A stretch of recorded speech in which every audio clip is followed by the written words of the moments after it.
자, 제가 말씀드리는 동안 여러분 모두는 성경을 펴시고 계시록 21장 9절부터 14절까지를 좀 보아주세요. 여기 21장에서 우리는 하늘에서부터 새 땅으로 내려온 새 예루살렘을 물리적으로 묘사해 놓은 말씀을 보고 있습니다. 이 묘사를 자세하게 살펴보기 전에 먼저 지난 시간 마지막에 논의했던 얘기를 좀 할게요. 에스겔서의 마지막 장들에 있는 말씀은 새 예루살렘에 대한 묘사가 아니라 우리가 사는 이 땅 위에 세워져서 그리스도께서 1000년 동안 통치하시게 될 천년왕국 시대에 대한 묘사라고 얘기했었습니다. 요한계시록의 마지막 2장을 다루는 일은 커다란 즐거움이자 굉장히 어려운 작업입니다. 그러나 주님께서는 이 놀라운 책인 요한계시록이 시작되는 부분에서 요한을 통하여서 우리가 반드시 알아야 할 점을 크게 강조하여 주셨습니다. 계시록 1장에서 이렇게 말씀하셨죠.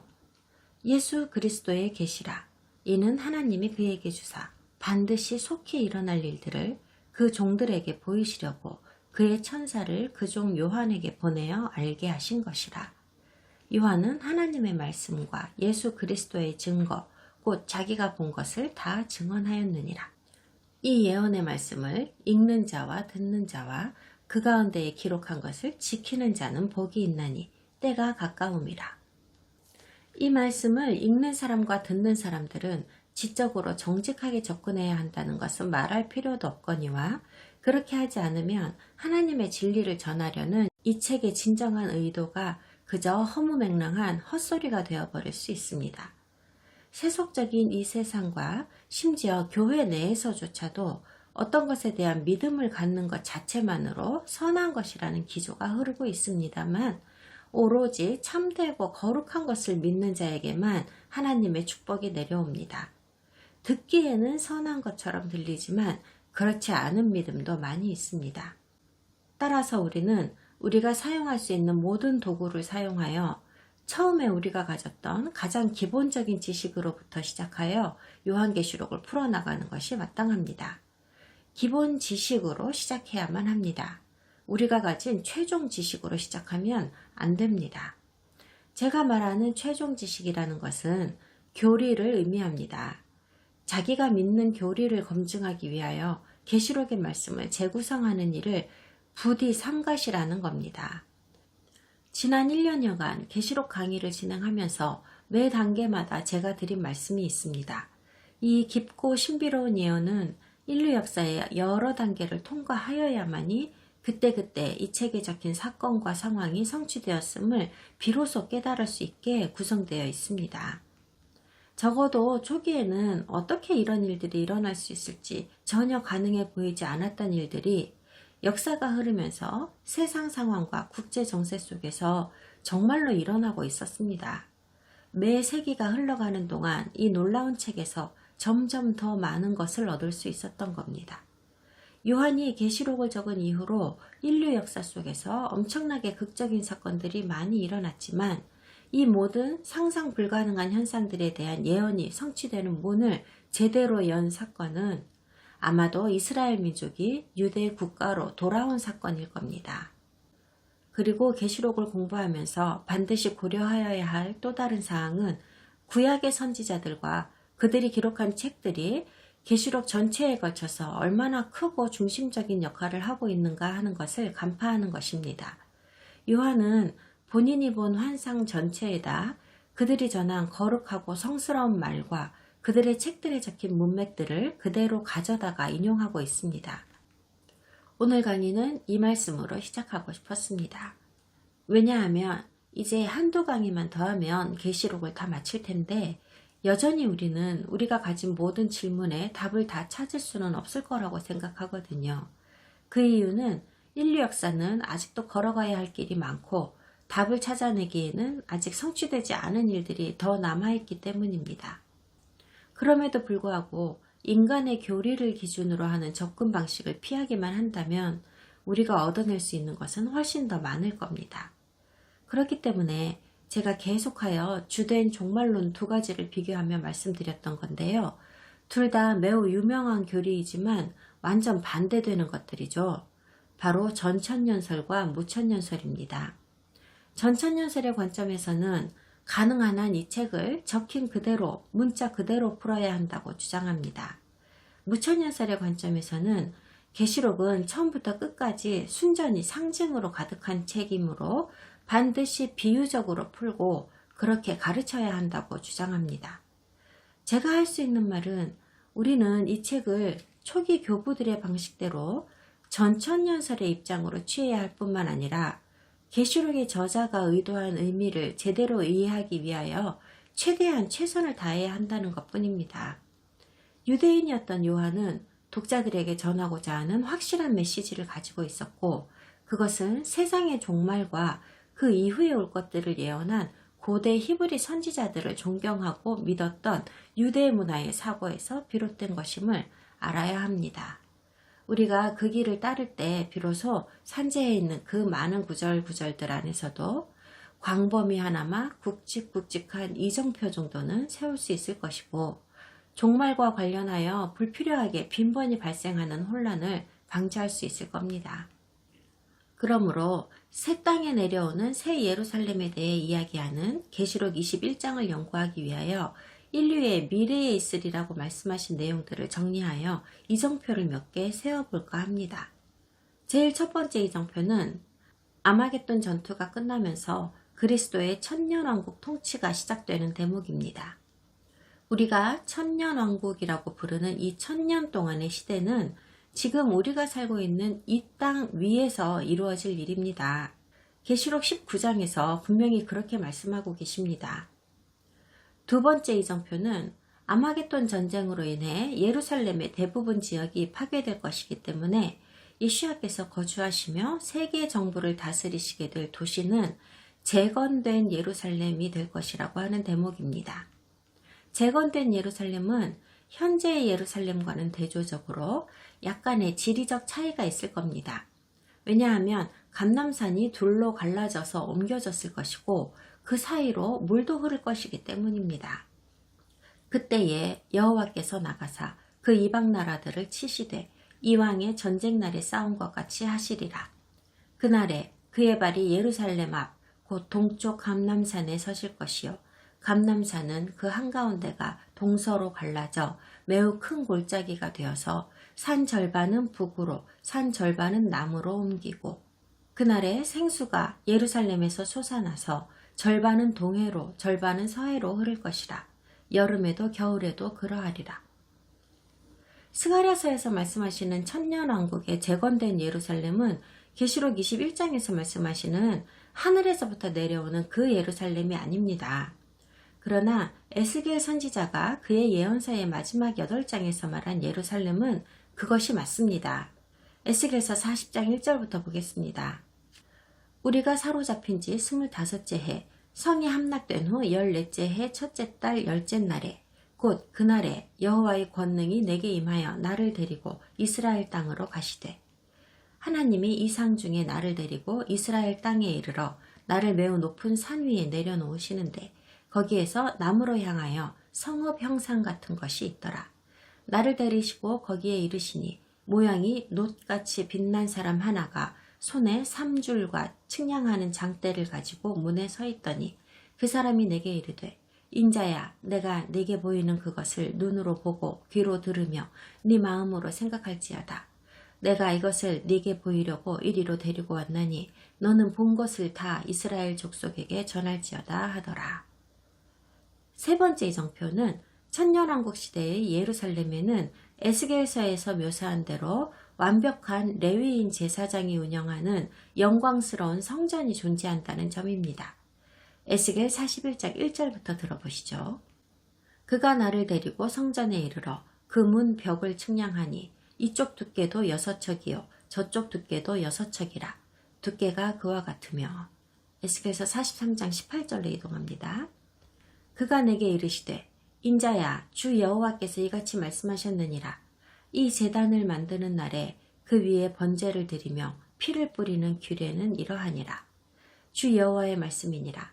나를 가까이 하여 내게 수종드는 사독의 자손 레위 사람 제사장에게 너는 어린 수송아지 한 마리를 주어 속죄 제물을 삼되 네가 그 피를 가져다가 제단의 네 뿔과 아래층 네 모퉁이와 사방 가장자리에 발라 속죄하여 제단을 정결하게 하고 그 속죄 제물의 수송아지를 가져다가 성전의 정한 처소 곧 성소 밖에서 불사를 찌며. 네 번째 이정표입니다. 사탄이 무저갱에서 풀려나는 것은 천년이 끝나는 지점의 일이라고 한 대목입니다. 그가 그리스도를 대적하여 온 세상을 부추겨서 반역을 이끌겠지만 소돔과 고모라처럼 하나님께서 기적적으로 하늘에서 불을 내리실 것이기 때문에 반란은 즉시로 진압되고 모든 반역자들은 파괴될 것입니다. 그와 동시에 사탄은 불못에 던져지게 되고 그곳에 영원히 포로로 남을 것입니다. 요한계시록 20장에서 말씀하시는 것이 바로 이 얘기입니다. 다섯 번째 이정표는 세상에 존재하는 모든 사악한 통치자와 왕국들을 다 멸망시키신 뒤 그리스도께서는 1000년 동안의 통치권을 아버지께 모두 돌려드리는 대목입니다. 그러나 이제 그리스도께서 죽은 자 가운데서 다시 살아나사 잠자는 자들의 첫 열매가 되셨도다. 사망이 한 사람으로 말미암았으니 죽은 자의 부활도 한 사람으로 말미암는도다.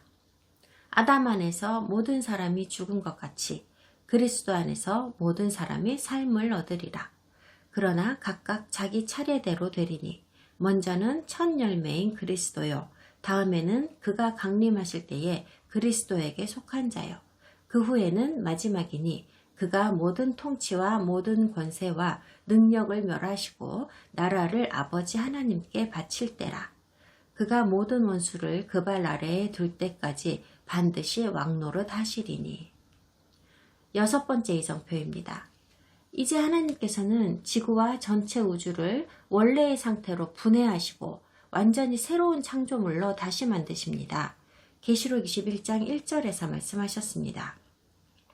일곱 번째 이정표는 새 예루살렘이 하늘에서부터 새 땅으로 내려오는 대목입니다. 그리고 계시록 21장 22절에서 말씀하시기를 이 새 예루살렘에는 이전 예루살렘에서 반복적으로 계속해서 세워졌던 무언가가 없다고 합니다. 이곳에는 성전이 없습니다. 제가 이것을 언급하는 이유는 현대의 성경학자들 사이에서 심지어 전천연설주의자들 사이에서도 에스겔에서 묘사하고 있는 이 성전을 새 땅에 내려온 새 예루살렘의 성전이라고 생각하는 사람들이 많기 때문입니다. 그러나 요한이 말하기를 새 예루살렘에는 성전이 없다고 했습니다. 두 가지 주장이 동시에 사실일 수는 없습니다.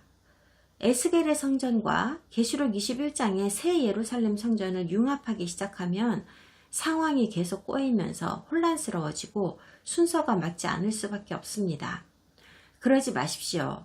제가 말씀드린 대로 지적으로 정직하고 솔직하게 그리고 우리에게 전달된 말씀을 적힌 그대로 성경을 보려고 하면 훨씬 명확한 그림을 얻을 수 있습니다.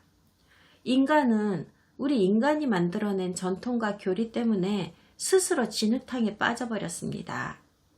자, 그럼 계시록 21장의 나머지 부분을 다시 한번 읽어봅시다. 요한계시록 21장 15절부터 읽겠습니다. 내게 말하는 자가 그 성과 그 문들과 성곽을 측량하려고 금 갈대 자를 가졌더라. 그 성은 네모가 반듯하여 길이와 너비가 같은지라. 그 갈대 자로 그 성을 측량하니 12,000 스타디온이요 길이와 너비와 높이가 같더라. 그 성곽을 측량하매 144 규빗이니 사람의 측량 곧 천사의 측량이라. 그 성곽은 벽옥으로 쌓였고 그 성은 정금인데 맑은 유리 같더라. 그 성의 성곽의 기초석은 각색 보석으로 꾸몄는데 첫째 기초석은 벽옥이요 둘째는 남보석이요 셋째는 옥수요 넷째는 녹보석이요 다섯째는 홍마노요 여섯째는 홍보석이요 일곱째는 황옥이요 여덟째는 녹옥이요 아홉째는 담황옥이요 열째는 비치옥이요 11째는 청옥이요 12째는 자수정이라. 그 12문은 12진주니 각 문마다 한 개의 진주로 되어 있고 성의 길은 맑은 유리 같은 정금이더라. 성 안에서 내가 성전을 보지 못하였으니 이는 주 하나님 곧 전능하신 이와 및 어린 양이 그 성전이심이라. 그 성은 해나 달의 비침이 쓸데없으니 이는 하나님의 영광이 비치고 어린 양이 그 등불이 되심이라. 만국이 그 빛 가운데로 다니고 땅의 왕들이 자기 영광을 가지고 그리로 들어가리라. 낮의 성문들을 도무지 닫지 아니하리니 거기에는 밤이 없음이라. 사람들이 만국의 영광과 존귀를 가지고 그리로 들어가겠고 무엇이든지 속된 것이나 가증한 일 또는 거짓말하는 자는 결코 그리로 들어가지 못하되 오직 어린 양의 생명책에 기록된 자들만 들어가리라. 방금 읽은 부분을 이해하려고 노력하는 여러분을 위해 한 가지를 명심하시라는 말씀을 드립니다. 새 땅과 새 우주는 지금 우리가 살고 있는 이 땅이나 이 우주와는 크게 다릅니다.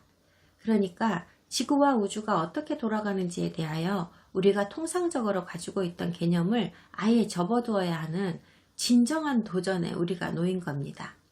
새 땅과 새 우주는 그런 식으로 돌아가지 않기 때문입니다. 이 부분은 우리가 흔히 영원한 시대라고 부르는 세상에 대한 이야기입니다. 즉, 땅과 우주가 영원한 상태로 변형되었다는 의미입니다. 재창조가 어떤 모습일지에 대한 힌트와 직접적인 진술도 제공되고 있습니다. 그러나 요한이 이러한 세부사항을 우리에게 전달할 수 있는 유일한 방법은 그가 살고 있었던 1세기 후반이라는 시점에 그가 가지고 있던 지식과 우리가 아는 이 물리적 세상의 용어를 사용하는 방법뿐이었습니다. 그의 책을 읽는 우리에게 새 땅과 새 하늘이 옛날과는 다른 것이라는 점을 강조하기 위해 요한은 17절에서 이렇게 말합니다. 그 성곽을 측량하매 144규빗이니 사람의 측량, 곧 천사의 측량이라. 여러분 중 일부처럼 저도 SF 영화 광팬입니다. 어릴 때부터 쭉 그랬습니다. 제가 특히 좋아하는 부분은 공상과학 소설 작가들이 이 세상에는 존재하지 않는 외계인 세계나 우리 거랑은 다른 차원이나 첨단 기술 같은 것을 묘사하기 위하여 노력하는 시도 그 자체입니다. 그렇지만 이 작가들도 어차피 우리 모두에게 익숙한 일상적인 경험과 우리가 사용하는 단어와 우리가 아는 물리적 유형의 것들을 사용하는 방법 외에는 자신의 창작물을 설명하고 전달할 수 있는 다른 방법이 없습니다. 현대 공상과학 영화는 책에 쓰인 단어들만으로는 도무지 그림을 그릴 수 없는 것들을 놀라운 하이테크 컴퓨터 애니메이션을 사용하여 인간이 만든 이미지를 실제처럼 보이게 만들므로써 우리의 상상력을 한층 더 자극할 수 있게 하여 주었습니다. 제가 가장 좋아하는 공상과학 영화 중 하나는 인터스텔라입니다. 영화의 마지막에 우주 비행사가 블랙홀로 빨려 들어가서 다른 차원으로 넘어가는 장면 때문입니다. 그렇게 빨려 들어간 또 다른 차원에서 중력과 빛은 우리가 알지 못하는 어떤 진보한 존재에 의해 불가능해 보이는 방식으로 통제됩니다. 영화 제작자는 멋진 컴퓨터 애니메이션을 사용하여 만약에 우리 눈으로 볼 수 있다면 이 또 다른 차원은 도대체 어떻게 생겼을지에 대한 매혹적인 모델을 생각해내었습니다. 그러니까 작가와 애니메이션 감독은 존재할 수는 있지만 실제로 인간에게는 알려지지 않은 다른 차원에 존재하는 세계를 창조해낸 것입니다. 하지만 여전히 인간이 표준으로 사용하는 측정 기준과 인간이 보편적으로 사용하는 개념 전달의 방법을 사용할 수밖에는 없었습니다. 이 영화를 제작한 사람들의 입장과 미래에 있을 일을 환상을 통하여 영적으로 마주한 상황을 한낱 펜으로만 적어내야만 하는 요한의 입장이 매우 유사하다고 할 수 있습니다. 당시에 그에게 허용된 고대의 용어와 고대의 상상력을 총동원하여 독자들에게 설명할 수 있는 최선의 방법이 이것이었던 겁니다. 그러므로 새하늘과 새 땅에 대해서 계시록 21장에서 우리에게 제시하는 현실을 설명할 때 저는 비유나 상징, 물리적이나 문자적 혹은 영적인 같은 단어들을 사용하는 것이 싫습니다만 선택의 여지가 없기 때문에 어쩔 수 없이 이런 단어들을 쓰게는 될 것입니다. 이것은 요한의 글을 읽어보면 영적인 것들을 묘사하기 위하여 요한이 이 땅의 물리적인 특성을 빌려왔음이 틀림없어 보이는 것들이 있기 때문입니다. 그리고 하늘의 것들이 이 땅의 본성을 가진 것도 분명히 있기 때문이고요. 하나님께서 창조하실 이 새로운 지구와 우주의 역학은 우리가 아는 모든 것과는 상충되고 너무나도 극단적으로 그리고 근본적으로 다르며 그것들을 정확하게 묘사할 수 있는 어휘 자체가 이 세상엔 존재하지 않는 것도 사실입니다. 마치 하늘과 땅이 하나로 합쳐진 것 같은 상황입니다. 그러니까 대단히 희한한 이 문장을 합리적으로 한번 풀어보도록 합시다. 제일 먼저 새 예루살렘의 모양과 크기는 매우 중요한 사안입니다. 천사가 요한더러 이 도시를 측량하라는 지시를 내리기 때문입니다. 성경에서 무언가를 측량하라 하는 것은 진리를 확인하라 하는 것을 의미합니다. 어떤 사람을 측정하는 것은 그가 실제로 누구인지에 대하여 진실을 결정하는 작업입니다. 요한은 새 예루살렘의 근본 본질에 대한 진리가 확립될 수 있도록 그것을 측정하고 있습니다. 그런데 심지어 이 도시는 명확한 면적을 가지고 있습니다. 하지만 한편으로는 이따가 보여드리겠습니다만은 전형적인 영어 번역은 이 도시의 측정값의 뒤에 숨어있는 어떤 의미를 가리는 경향이 있습니다. 이 도시의 면적에 있어서 먼저 알 수 있는 것은 엄청나게 크다는 겁니다. 2400km에 달한다고 번역하고 있거든요. 두 번째로 주목해야 할 것은 도시가 정사각형으로 배치되어 있다고 말하지만 실제로는 정육면체입니다. 높이와 너비와 길이가 모두 동일한 측정값이라고 하거든요. 새 예루살렘이 정육면체라는 것에 중요한 의미가 있을까요? 네, 저는 그렇다고 믿습니다. 솔로몬 성전은 높이, 길이, 너비가 20큐빗에 해당하는 정육면체로 지성소를 지었습니다. 솔로몬 성전의 내부 성소에 있는 이 뒷방은 하나님께서 임재하실 때 사람이 가까이 와서 그분을 더럽히지 못하도록 장벽의 역할을 하는 곳이었습니다. 지성소는 사람이 1년에 단 한 번만 접근할 수 있었는데 그 사람은 바로 대제사장이었습니다. 그 당시에도 대제사장의 주된 임무는 지성소를 더럽히지 않도록 의식적으로 정화하는 것이었습니다. 왜냐하면 그렇게 두꺼운 벽으로 보호되고는 있었지만 그 방의 내부는 더러움으로부터 100% 안전할 수 없었기 때문입니다. 대제사장이 아무리 의식적으로 자기 몸을 정결하게 하고 지성소에 들어간다고 하더라도 아담에게서 비롯된 자기 몸 안에 있는 죄악마저도 깨끗이 다 씻어낼 수는 없기 때문입니다. 따라서 지상의 지성소가 완벽하게 깨끗하게 되기란 불가능합니다. 새 예루살렘은 이 땅의 지성소의 특성을 반영하기 위하여 정육면체의 모양으로 하늘에 세워진 것 같습니다. 그리고 그것이 가진 의미는 새 예루살렘의 모든 것이 지성소처럼 지극히 거룩하고 죄로 더럽혀지지 않는다 하는 것입니다. 그러나 새 예루살렘에는 성전이 없다는 대목이 훨씬 중요한 점인데 이것은 하나님과 인간 사이의 모든 장벽이 제거되었음을 의미하기 때문입니다. 구속되고 재창조된 땅에 살게 되는 구속되고 재창조된 인간은 이제 천사들과 마찬가지로 죄와 부정함에서 완전히 자유로워집니다. 심지어 사악함과 죄 자체가 모두 사라지기 때문에 인간은 죄를 짓고 악한 행동을 할 가능성 자체가 사라지게 되고 따라서 부정함이 초래되지도 않게 됩니다. 하나님께서는 이 지구나 또 다른 행성 혹은 다른 영적 차원 같은 곳에 세워져 있는 장벽의 저편인 천국에 계시면서 그분의 거룩함이 더럽혀지지 않도록 안전하게 보호받고 계셨습니다. 그런데 새 땅에서는 하나님께서 아무런 장벽 없이도 부정함으로부터 안전해지시는데 이는 하나님께서 아무런 장벽 없이 아담과 이브랑 함께 동산을 거니셨던 그 장면을 연상하게 합니다. 그들이 그날 바람이 불 때 동산에 거니시는 여호와 하나님의 소리를 듣고 아담과 그의 아내가 여호와 하나님의 낯을 피하여 동산 나무 사이에 숨은지라.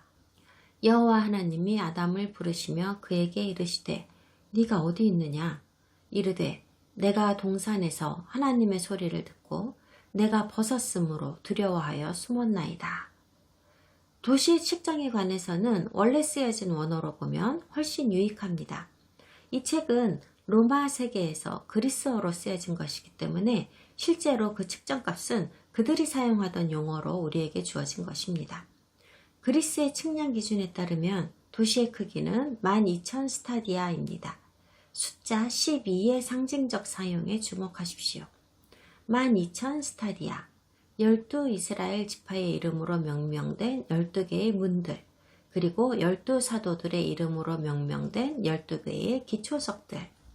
성벽의 높이는 그리스 용어로 하면 144 큐빗입니다. 바로 12 곱하기 12이죠. 따라서 도시 자체의 치수는 비록 이것이 실제적인 도시이며 비유가 아니기는 하지만 하나님의 백성 이스라엘을 상징하고 기념하기 위하여 사용되는 대표적인 숫자로 온통 뒤덮여 있습니다. 그 숫자는 언제나 12였습니다. 언제나요. 다음은 도시 건설에 사용된 재료에 대한 묘사입니다. 이 재료들은 요한의 시대에는 가장 비싸고 귀중한 재료들이었습니다. 금과 다이아몬드 같은 소재는 눈부신 광채로 사람들을 매료시켰습니다. 그러므로 이런 묘사를 통하여 우리는 새 예루살렘이 얼마나 큰 영광과 화려함으로 가득 차 있는지를 알 수 있습니다. 각 문들이 하나의 진주로 되어 있다고 묘사함으로써 이것들이 최고의 가치를 지녔음을 강조하고 있습니다. 1세기에는 진주는 금만큼 가치가 있었습니다. 큰 진주라고 했으니 그 무게로 볼 때 금보다 더한 가치가 있는 것이었겠죠. 12개의 기초석에 대한 설명이 있었는데요. 각각은 귀중한 보석이랍니다. 이 12개의 기초석들은 12사도들의 이름을 땄다고 적혀 있지만 이것 말고도 또 다른 명확한 연결이 있음을 부인할 수 없습니다. 바로 사각형으로 만들어져 있고 12보석이 달려있는 대제사장의 흉갑입니다. 각 보석은 이스라엘의 12지파를 예표합니다. 22절은 충격적입니다. 여기서 우리는 새 예루살렘에는 성전이 없다는 말씀을 듣습니다. 왜일까요?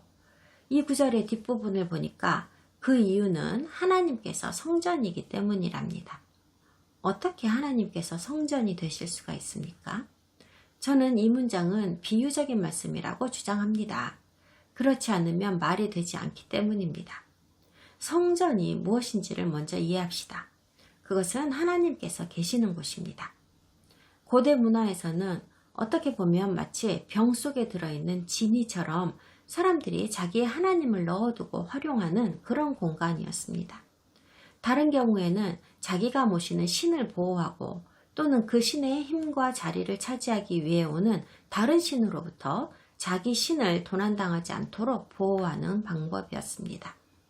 그러므로 성전이라는 것은 결국 신들이 거하는 거주지로 설계된 곳입니다. 신이 사는 곳이기 때문에 그 신들을 모시는 제사장들이 신에게 바치는 예식이나 특별한 예배를 거행하는 곳이기도 합니다. 그러므로 저는 하나님이 성전이라고 말하는 의도는 그분이 더 이상 보호받을 필요가 없고 그분의 예배자들 역시도 그분의 임재로부터 보호받을 필요가 없어졌다는 것을 말하고자 함이라고 생각합니다. 그분의 예배자들이 예배를 드리는 곳은 지구 전체 중에서 딱히 한 장소, 한 건물로만 국한되지는 않을 거라는 말이죠. 성전이 없다는 것은 공식적인 제사장도 필요 없다는 말이 됩니다. 성전에서의 예식이나 제사장에 관한 규정들이 어디에 적혀 있었는지 기억하십니까? 토라입니다. 그러나 새 땅이 도래하면서는 토라는 없어진다고 일반적으로 말하잖아요. 그러니 그 안에 있던 모든 예식 관련 규정도 따라서 없어지는 거죠. 그러므로 하나님께 드리는 예배가 무엇을 말하는 것이든 간에 예루살렘으로의 순례같이 천년왕국이나 그 이전의 모든 시대에 시내산에서 주신 토라를 기초로 행하던 것과 영원한 세상에서의 예배는 좀 다를 것이라고 생각합니다. 23절은 정말 흥미로운 구절입니다. 여기서 우리는 태양이나 달이 그 도시를 비출 필요가 없다는 말씀을 듣습니다. 왜냐하면 하나님의 영광이 비치고 어린 양이 그 등불이 되기 때문이랍니다. 더 나아가 열방이 그것과 똑같은 빛을 받고 걸을 것이며 땅의 모든 왕들도 그들의 영광을 새 예루살렘으로 가져온다고 합니다. 더군다나 이 도시의 문들은 밤이고 낮이고 할 것 없이 내내 열려 있을 것이라고 합니다. 이곳에는 밤이 없기 때문이랍니다. 이 구절들에는 우리가 고려해야 할 몇 가지 의미들이 담겨 있습니다. 첫 번째 의미는 새 우주와 새 땅은 태양과 달의 빛이 비추이지 않을 것이라는 점입니다. 엄밀히 말하면 이 말씀은 예루살렘 도시에 해당하는 말씀입니다. 그렇다면 새 예루살렘은 지구의 다른 지역들과는 완전히 다른 범위에 있다는 말이 될까요? 이 말씀은 상당히 모호합니다. 새 예루살렘은 이 시기에는 성경적 우주의 중심이 될 것이므로 이 도시에 대한 설명은 지구의 다른 모든 곳들을 대표하는 설명이라고 보아도 되는 걸까요? 이 말씀이 예루살렘뿐만 아니라 전체 지구에 빛을 공급하는 태양과 달이 없다는 의미라고 가정한다면 이것은 우주를 지배하는 기본 역학이 변경되었음을 나타내는 정보라고 할 수 있습니다. 우주에 존재하던 반대급부의 역학이 존재하지 않게 되고 따라서 낮이 있다고 해서 밤이 존재해야 한다는 법이 없게 되는 겁니다. 실제로 25절에서 더 이상 밤이 존재하지 않는다고 말씀하고 계십니다. 그리고 24절의 진술을 보니까 또 다른 흥미로운 점이 제시되고 있습니다. 새 지구는 여전히 여러 나라로 나뉘어 있을 거라는 걸 알 수 있습니다. 왕들이 있다는 말은 그들이 각각 자기들의 정부를 가지고 있다는 말이 되죠. 하지만 예루살렘이 세상 정부의 중심이 될 것입니다. 그렇다면 어째서 여전히 만국이 존재하는 걸까요? 왜 그래야 할까요? 이것은 아마도 실용적인 이유 때문일 것이라고 저는 생각합니다. 천국의 천사들 세계에서마저도 위계가 존재합니다. 각각 다른 목적을 가진 다른 그룹의 천사들이 있습니다. 물론 인류가 절대 죽지 않는 영광스러운 몸이라는 지금과는 완전히 다른 형태로 존재하게 된다거나 하더라도 우리를 개개인의 인간으로 존재하게 하는 본질인 각자의 개성이라는 것은 유지될 거라고 생각합니다. 우리 각자가 하나의 틀에서 찍어낸 듯한 모습은 아닐 거라는 말입니다. 분명히 각자의 개성이 존재할 것입니다. 천사들도 분명히 하나의 마음을 공유하는 존재들이 아니었고 하나로 된 영적 존재도 아니었으므로 영원히 살게 되는 우리 인간도 비슷할 거라고 생각합니다. 지구에는 수천만 수억의 사람들이 존재할 것이고 하나님은 여전히 질서의 하나님이시므로 우리 인류가 진보하고 번성하기 위해서는 정부라는 형태의 질서가 필요할 것입니다. 궁금한 게 또 하나 있습니다. 하나만 있겠습니까마는 그렇다면 사람들은 왜 모두가 예루살렘에 살고 있지 않은 걸까요? 엄청나게 큰 도시인데요. 저도 모릅니다. 오로지 원래 이스라엘 민족이었던 사람들만 예루살렘에 살게 될 것이라는 제안을 본 적이 있습니다. 그렇지는 않으리라고 저는 봅니다. 다른 이유는 고사하고 본래 이스라엘의 성도들이라는 것이 이방인 성도들과 비교하면 거의 500대 1 이상으로 극히 적은 숫자였기 때문입니다. 이 부분에 와서 대다수 성경 주석가들이 두 손을 들었습니다. 새 예루살렘이니 예루살렘 밖의 나라들이니 왕들이니 태양과 달이 없다느니 하는 것들은 비유이자 상징일 수밖에 없다고 그들은 결론 지었습니다. 적힌 그대로 진지하게 받아들일 수가 없는 말씀들이라고 생각했기 때문입니다. 하지만 무엇을 상징하고 무엇을 비유했다는 말입니까? 상징과 비유라고 하는 주장은 추측일 뿐이기 때문에 이와 관련하여 학자들 사이에 만들어진 합의가 전혀 없습니다. 이건 순전히 제 추측입니다만 하나님께서 특별히 선택하신 일부 집단에게만 일종의 영원한 보상을 내리시는 차원에서 새 예루살렘에 살게 하시는 것은 아닐까 합니다. 그리고 역시나 성도들이자 하나님의 영원한 왕국의 일원인 다른 사람들은 만국이라고 불리는 예루살렘 도시 밖에서 살도록 강등시키는 것은 아닐까요? 만약에 그렇다고 한다면 그렇게 구분짓는 기준은 무엇이 되는 걸까요? 그런데 흥미롭게도 우리는 이미 그리스도께서 영원한 삶을 살게 되는 인류가 작은 자와 큰 자로 구분지어질 것이라고 말씀하신 것을 알고 있습니다.